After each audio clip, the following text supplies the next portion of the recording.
نحمدہ ونصلی علی رسولہ الکریم اما بعد بسم اللہ الرحمن الرحیم اللہم صلی علی محمد وعلی آل محمد وبارک وسلم رب اشرح لی صدری ویسر لی امری واحلل عقدۃ من لسانی یفقہوا قولی واجعل لی وزیرا من اہلی آمین یا رب العالمین۔ ناظرین کرام السلام علیکم ورحمۃ اللہ وبرکاتہ۔ شمسی اعتبار سے تقریباً 74 برس ہو چکے ہیں پاکستان اللہ سبحانہ وتعالیٰ کے فضل و کرم سے وجود میں آیا۔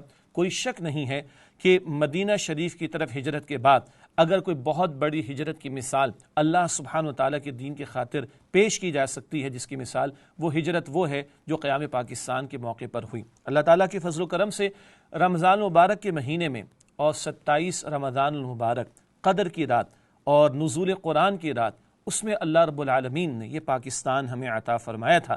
بہرحال آزادی کی قدر تو کوئی اس سے پوچھے کہ جس کے لیے اپنے عقیدے کے مطابق اور اپنے ایمان کے مطابق عمل کرنے میں ایسی رکاوٹیں ہوں کہ اس کو جان بچانا اور ایمان بچانا بھی مشکل ہو جائے۔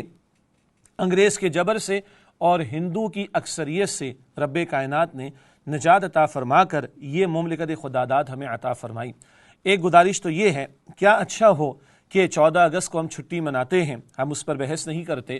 کیا اچھا ہو کہ ماہ رمضان المبارک میں 27ویں شب میں جب ہم قرآن حکیم کی تلاوت سن رہے ہوتے ہیں، اکثر مقامات پر تکمیل قرآن کی محافل کا انعقاد ہو رہا ہوتا ہے، اگر اس شب میں پاکستان کے قیام کے حوالے سے گفتگو ہو تو کس قدر برکت والا یہ معاملہ ہو جائے گا اور کس قدر سنجیدگی کا معاملہ ہو جائے گا، اور رمضان اور قرآن اور پاکستان یہ ربط بھی انشاءاللہ اگر واضح ہوگا تو ایمانی جذبات کو بھی جلا ملے گی اور شاید جذب عمل بھی ہمارا آگے بڑھ سکے۔ بہرحال 74 برس ہونے کو آئے شمسی اعتبار سے، ایک قوم جس میں ہر زبان کے بولنے والے لوگ موجود، مذہبی مسلکی اعتبار سے مختلف مکاتب فکر کے ماننے والے موجود، مگر کلمہ لا الہ الا اللہ محمد الرسول اللہ صلی اللہ علیہ وسلم نے جوش اور ولولہ اور جذبہ عطا کیا اس تحریک کو، یہ جو تحریک پاکستان کے نام سے معروف ہے۔ کوئی شک نہیں کہ قائد اعظم اور ان کے ساتھیوں کی قیادت میں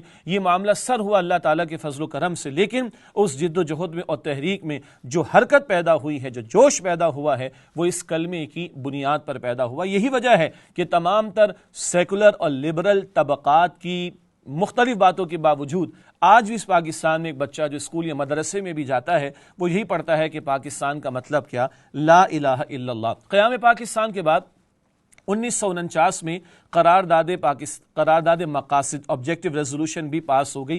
کسی مدرسے میں نہیں، کسی دارالعلوم میں نہیں، کسی دینی اجتماعیت کے دفتر میں نہیں، بلکہ دستور ساز اسمبلی میں، اور ہم نے طے کر دیا کہ حاکمیت اس ملک میں اللہ سبحانہ وتعالیٰ کے لیے، اور ہم نے طے کر دیا کہ کتاب و سنت کے خلاف، قرآن کریم اور سنت رسول صلی اللہ علیہ وسلم کے خلاف کوئی قانون سازی نہیں کی جائے گی۔ اور اس کے فوری بعد ایک سوال جو اٹھ سکتا تھا، آج بھی اٹھتا ہے، کس کا اسلام یہاں پر آئے گا، کس مکتب فکر کا آئے گا، کس دینی جماعت کا آئے گا؟ تو 1953 کے لگ بھگ کم و بیش 31 علماء جو چوٹی کے علماء پورے پاکستان کے تمام مکاتب فکر کے جیت نمائندہ علماء تھے، انہوں نے 22 نکات پر اتفاق کیا کہ وفاق کی سطح پر، صوبوں کی سطح پر، ضلع کی سطح پر، تعلیم کے میدان میں، اقلیتوں کے حوالے سے، ان تمام امور کے حوالے سے 31 علماء نے 22 نکات متفق علیہ اگریڈ اپون طے کر کے دے دیے کہ اگر ان نکات کے مطابق اور اس سب کے مطابق اگر کوئی نظام ترتیب پاتا ہے تو ہمیں اس میں کوئی اختلاف نہیں ہے۔ گویا کہ ایک سمت مقرر ہو گئی کہ ہم اس ملک میں اللہ کی حاکمیت کا اعلان کر چکے، یہاں کتاب و سنت کی بالادستی ہوگی، اور تمام مکاتب فکر کے علماء نے ایک جامع لائحہ عمل بھی دے دیا۔ یہ سمت تو متعین ہو گئی تھی۔ اس کے بعد لیاقت علی خان کی شہادت کا معاملہ، اور اس کے بعد پھر حکومتیں تبدیل ہوتی گئیں۔ آدھا عرصہ ہمارے ہم سب جانتے ہیں کہ ملٹری والوں کی حکومت رہی، اور آدھا عرصہ جو ہے وہ سول حضرات کی حکمرانی کا معاملہ رہا، لیکن جو دین کے نفاذ کی طرف، کتاب و سنت کی بالادستی کی طرف پیش قدمی کا معاملہ ہونا چاہیے تھا، وہ معاملہ کہیں کھٹائی میں پڑ گیا اور اس کو ریورس گیئر لگ گیا۔ نتیجہ کیا نکلا؟ جب ہم نے بنیاد کو چھوڑا، نظریے کو چھوڑا، تو 1971 میں اللہ تعالیٰ کی طرف سے ایک عذاب کا کوڑا ہم پر برسا، اور ایک خطہ یہاں سے الگ ہو گیا جس کا نام بنگلہ دیش ہے۔ دو پاکستان بھی ہو سکتے تھے، لیکن نہیں، بنگلہ زبان کو بنیاد بنا کر وہ حصہ الگ ہو گیا۔ اندازہ کیجئے آج بھی کبھی سندھو دیش کی باتیں سننے کو ملتی رہتی ہیں، کبھی بلوچستان کے اندر علیحدگی پسند تحریکیں ان کا بھی تذکرہ سامنے آتا ہے، اور کبھی شمالی علاقہ جات میں بھی علیحدگی کی تحریکوں کی بات چلتی ہے۔ وجہ کیا ہے؟ وہ کلمہ جس نے مختلف زبان بولنے والوں، مختلف ڈریس کوڈ رکھنے والوں، مختلف بود و باش کے طریقے رکھنے والوں کو جمع کیا تھا، اس کلمے کو اگر ہم نے بنیاد کے طور پر آگے تسلسل نہ دیا تو کبھی بنگلہ دیش کا معاملہ تو آیا وجود میں 1971 میں۔ اللہ تعالیٰ حفاظت فرمائے، اس سے بڑے سانحے بھی دیکھے جا سکتے ہیں اگر اس کلمے کی بنیاد کو ہم مضبوط کرنے کی کوشش نہ کریں۔ آج 74 برس کے بعد آزادی کے نعرے بھی لگتے ہیں، یعنی یوم آزادی کے نعرے بھی لگتے ہیں، قوم چھٹی بھی مناتی ہے، جھنڈے بھی لگائے جاتے ہیں۔ ہم کسی بحث میں جائے بغیر اتنا عرض کرنا چاہیں گے، اللہ اور اس کے رسول علیہ السلام سے وعدے کیے تھے، ایک خطہ زمین مانگا تھا اور نام رکھا تھا ملک کا اسلامی جمہوریہ پاکستان۔ یہ پاکستان بعد میں، جمہوریہ بعد میں، اسلامی پہلے ہے۔ وہ اقبال نے جو کہا کہ اپنی امت پر قیاس اقوام مغرب سے نہ کر، خاص ترکیب میں قوم رسول ہاشمی۔ جیسے یہ امت بقیہ افراد کے مقابلے میں منفرد ہے، یہ مملکت خداداد پاکستان جو اسلام کے نام پر حاصل کیا گیا اور اللہ نے اپنے فضل و کرم سے ہندو کی اکثریت اور انگریز کے جبر کے باوجود عطا فرمایا، یہ خاص ہے بقیہ تمام مسلم ممالک میں۔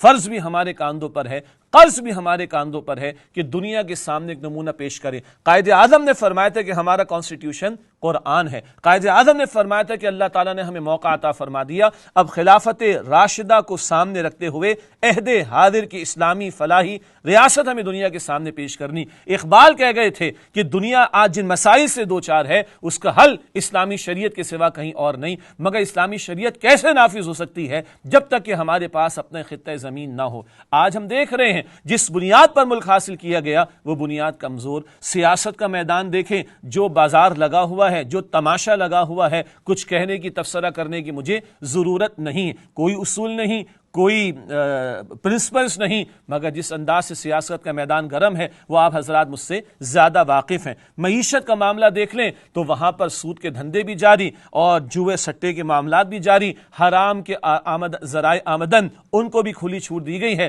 عورت کو کس طریقے سے پریزنٹ کیا جاتا ہے پروڈکٹ کو بیچنے کے لیے، تو سوچنا پڑتا ہے کہ آیا عورت کو بیچا جا رہا ہے یا کسی پروڈکٹ کو بیچا جا رہا ہے۔ یہ معیشت کا ہمارا حال ہے۔ معاشرت کا حال بھی ہمارے سامنے ہے۔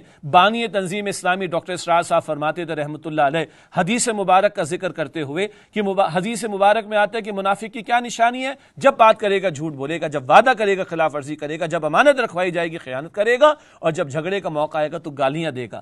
آج ہی ہمارا قومی مزاج نہیں بنا ہوا، نیچے سے اوپر تک چلے جائیے، جو جتنا اوپر جا رہا ہے اتنا بڑا جھوٹا، اتنا بڑا دغا باز، اتنا بڑا خائن سیٹوں پر بیٹھے ہوئے ہیں، اللہ سے وعدہ کر کے آتے ہیں اور حلف لے کر آتے ہیں نظریہ پاکستان کے ساتھ وفادار رہیں گے۔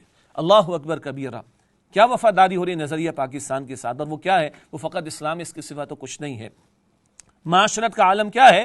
اب غیروں کے ایجنڈے کو ہم پر تھوپا جا رہا ہے۔ مغربی معاشرت کے اندر جو مادر پدر آزادی کے نعرے ہیں وہ نعرے لگا کر ایسے قوانین بنانے کی کوشش کی جاتی ہے جس سے رہا سہا خاندانی نظام بھی تباہ ہو برباد ہو جائے۔ گویا وہ جس ملک کو اسلام کے نام پر قائم کیا گیا، آج اسلام کے احکامات کی دھجیاں وہاں پر بکھیری جا رہی ہیں اور اسلام کے احکامات کی خلاف ورزی کی جا رہی ہے اور غیروں کے عطا کردہ قوانین کو نافذ کرنے کی یہاں پر باتیں کی جا رہی ہیں۔ بات سچی سی تو یہ ہے، سیاست ہماری تباہ، معیشت ہماری برباد، دیوالیہ ہمارے اخلاقیات کا اور معاشرتی نظام کا نکل چکا ہے۔ وہ ایک سجدہ جسے تو گراں سمجھتا ہے، ہزار سجدوں سے دیتا ہے آدمی کو نجات۔ کیا ہے واحد راستہ سوائے اس کے کچھ نہیں کہ جس رب کے نام پر ملک حاصل کیا، جس نظریہ اسلام پر اس ملک کو قائم کیا گیا، اس اسلام کو یہاں مضبوط کریں گے، اس اسلام کا یہاں پر قیام اور نفاذ ہوگا، اس اسلام کا یہاں پر غلبہ ہوگا، تبھی اللہ تعالیٰ کی رحمتیں ہمارے شامل حال ہوں گی۔ ورنہ باہر کے پریشرز بھی ہیں، باہر کی دھمکیاں بھی ہیں، اندرونی خلفشار کا معاملہ بھی ہے اور ٹوٹنے کے معاملات بھی ہمارے سامنے ہیں۔ نہ کہیں جہاں میں اما ملی، جو اما ملی تو کہاں ملی، میرے جرم خانہ خراب کو تیرے عفو بندہ نواز میں۔ حکمراں کوئی بھی ہو، ماضی میں بھی ہم گزارش کرتے رہے، آج بھی کرتے رہیں گے، اللہ نے حکمرانی تمہیں دی ہے، اللہ نے اختیار اور اقتدار تمہیں عطا فرمایا، اللہ نے قوت اور طاقت تمہیں عطا فرمائی، اللہ سوال کرے گا اس کے بارے میں۔